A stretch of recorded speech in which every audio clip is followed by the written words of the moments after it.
தந்தையர்களை பற்றி, தந்தைமார்களை பற்றி இஸ்லாம் என்ன சொல்லுகிறது, தந்தையர்களுக்கு நாம் என்ன செய்ய வேண்டும் என்பதை பற்றி இஸ்லாம் நமக்கு என்ன வலியுறுத்தி கூறுகிறது என்பதை பற்றி நாம் இந்த வாரத்திலே கொஞ்சம் யோசித்து பார்ப்போம்.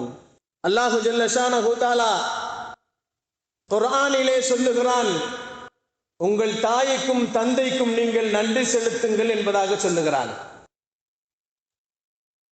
அதை அல்லாஹு தஆலா உபதேசமாகவே சொல்லுகிறான். வவஸ்ஸைனல் இன்சான் பிவாலிதை, உங்களுடைய பெற்றோர்களுக்கு நீங்கள் உபகாரம் செய்யுங்கள் என்று அல்லாஹு ஜல்ல ஷானஹு தஆலா உபதேசம் செய்கிறான். கண்ணியமானவர்களே, அல்லாஹ்வின் நல்லடியார்களே, மனிதர்கள் பிறப்பிலும் வளர்ப்பிலும் மிகச் சிறந்த முறையிலே மிக முக்கியமான இடத்தை வகிக்கக்கூடியவர்கள் பெற்றோர்கள் தான். இறைவனுக்கு அடுத்த அந்தஸ்திலே இருக்கக்கூடியவர்கள் பெற்றோர்கள் தான். அல்லாஹ் குர்ஆனிலே இன்னொரு வசனத்தை சொல்லுவான், கலா ரப்புக அல்லா தஅபுத இல்லா இய்யா. அல்லாஹ் விதியாக விதித்திருக்கிறான், என்னை நீங்கள் வணங்குங்கள், எனக்கு பின்னால் பெற்றோர்களுக்கு நீங்கள் இஹ்சான் செய்யுங்கள் என்பதாக அல்லாஹ் குர்ஆனிலே சொல்லுகிறான். அல்லாஹ்விற்கு அடுத்த இடத்திலே கொண்டு போய் வைக்கக்கூடிய மிகப்பெரிய அந்தஸ்தை பெற்றவர்கள் பெற்றோர்கள் என்பதாக நபிகள் நாயகம் ஸல்லல்லாஹு அலைஹி வஸல்லம் அவர்கள் நமக்கு சொல்லுவார்கள்.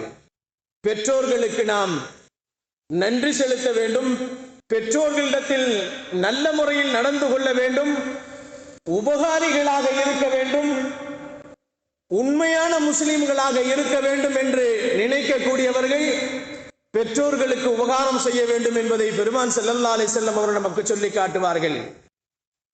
பிள்ளைகள் ஒவ்வொரு நாளும் ஒவ்வொரு நொடியும் பெற்றோர்களுடன் உயர்ந்த பண்போடு நடந்து கொள்ள வேண்டும் என்பதை நபிகள் நாயகம் ஸல்லல்லாஹு அலைஹி வஸல்லம் சொல்லுவார்கள். அவர்களின் நலன்களிலே அக்கறை காட்ட வேண்டும். அவர்கள் வயதாகிவிட்டால் அவர்களுக்கு உண்டான சவரட்சணைகளை, சேவைகளை செய்ய வேண்டும் என்பதை இஸ்லாம் கடமையாக்கி இருக்கிறது.